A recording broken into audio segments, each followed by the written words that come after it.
Құрметті оқырмандар, бүгін біз қарастыратын кітаптар Қожа Ахмет Яссауи бабамыздың атымен байланысты. Өйткені біз Қожа Ахмет Яссауидің Диуани Хикмет жинағымен таныспыз, бірақ Қожа Ахмет Яссауидің өзінің тіке ізбасары, былайша айтқан кезде Сүлеймен Бақырғанидің кітабында кездесетін кейбір хикметтер осы Диуани Хикметте де қайталанып жатады. Сондықтан да біздің ең басты мәселеміз Диуани Хикмет пен Бақырған кітабындағы ұқсастықтар мен айырмашылықтарды көрсету арқылы біз Яссауидің өзінің стилін тану, немесе жаңағы Бақырған сияқты, Сүлеймен Бақырған сияқты шәкірттерінің қосқаны ма, қоспағаны ма, жоқ олардың жазғаны ма, сол хикметтерді айыра білуіміз қажет. Сондықтан осыған байланысты міне қолымда тұрған мына Бақырған кітабы деген басылым. Бұл басылымды қарап отырсаңыздар, 1908 жылы мына Қазан баспасынан шыққан. Енді бұл әрине былайша айтқан кезде кішкене зақымдалған жерлері бар, бірақ қарап отырсақ, бұл Бақырғанның жаңағы кейбір кітаптары ақыр заман деп аталады. Бұл жерде ондай атау жоқ.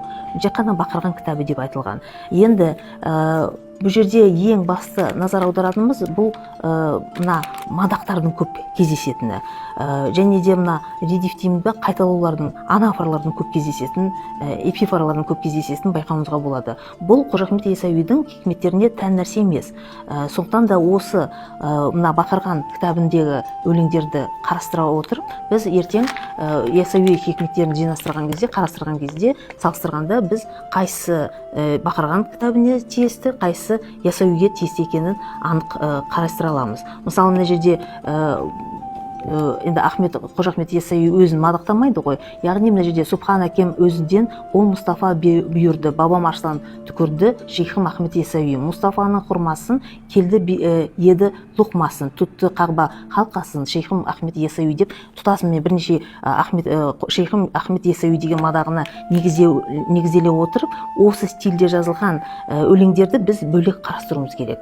Сол қарастыру арқасында мына Сүлеймен Бақырғанидің өз стилінде жазылған өлеңдерді бөлек қарастыруымызға болады. Сонымен қатар енді Бақырған кітабында бірнеше дастан кездеседі. Ол қиса Хазірет Расулының Миғражға қонақ болған дейді. Мына жерде 1909 жылы Мұхараға деп жазылған, Миғражға қонақ болғаны бұл атақты жаңағы атақты былайша айтқан кезде оқиға сопылар үшін бұл өте маңызды болып табылады. Сол Миғражға қонақ болған кезде сопылар айтады, пайғамбарымыз Алланың дидарын 70 мың перденің ар жағынан Алланың дидарын көрген дейді. Сондықтан да мына сопылық ілімде Алланың дидарын көру үшін, мына көру мақсатында олардың барлық былайша айтқанда мақамдарды меңгеруі, сопылық жолды меңгеру осы Алланың дидарын көру үшін бағытталған. Соған байланысты мына пайғамбарымыздың Расулының Миғражға қонақ болғаны жайындағы дастандар кең таралған, сопылық былайша айтқанда ортада. Мына жерде енді сондықтан да 1895 жылы дейді жазылды дейді. Шейх-ул-Ислам автор енді көрсетілмеген, бірақ соңында айтылады Шейх-ул-Ислам Жүсіпбек деп. Қазан баспасында 1909 жылы Хасанов орысыларының дейді қаражатымен 1909 жылы басылып шықты дейді. Сондықтан да осы Миғраж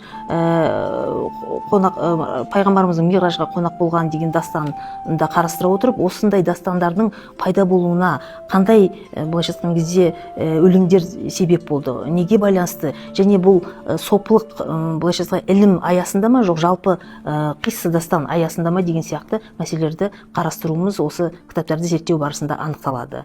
Енді тағы да бір бұл кітаптар енді қысқа дастандар және де көрсетілгені қазақ тілінде деп жазылып отыр. Енді тағы бір бізге маңызды кітап болып табылатын бұл Мансұр Халадж хикаясы дейді, қазақша қисса Мансұр Халадж. Мансұр Халадж қиссасының бізге маңыздылығы Қожа Ахмет Яссауи өзінің хикметтерінде Мансұр Халаждың ән-әл-хақ деген сөзін былайша айтқанда дүйім халық түсінбеді дейді. Шынында да Мансұр Халадж тарихта болған адам. Ол осы 858-922 жылдары аралығында өмір сүрген.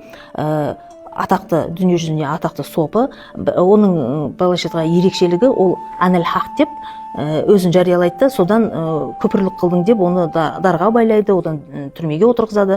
Сондықтан да мына жерде Қожа Ахмет Яссауидің хикметтерінде көп халық оның әнел хақ, яғни мен хақпын деген сөзін түсінбеді деп өзінің хикметтерінде оған интерпретация береді. Яғни бұл жерде айтылып отырған нәрсе мен хақпын деп тұрған жоқ, ол мен құдаймын деп тұрған жоқ, мен өзімнің былайша айтқанда адами болмысынан арылып, яғни Алла тағаладан берілген рухты жаңағы таза күйінде сақтап қалдым дегенге келтіріп тұр да. Сондықтан да мына бізге енді зерттеуші тұрғысында қызықтысы кітапшы Шамсиддин Хасенов орысшасы дейді, басылым жасалған. Бұл жерде де неге жаңағы, өйткені кейбір осындай Мансұр Қалашқа байланысты дастандарда әнел хақ деген сөзді әнел қарындасы деп аударып.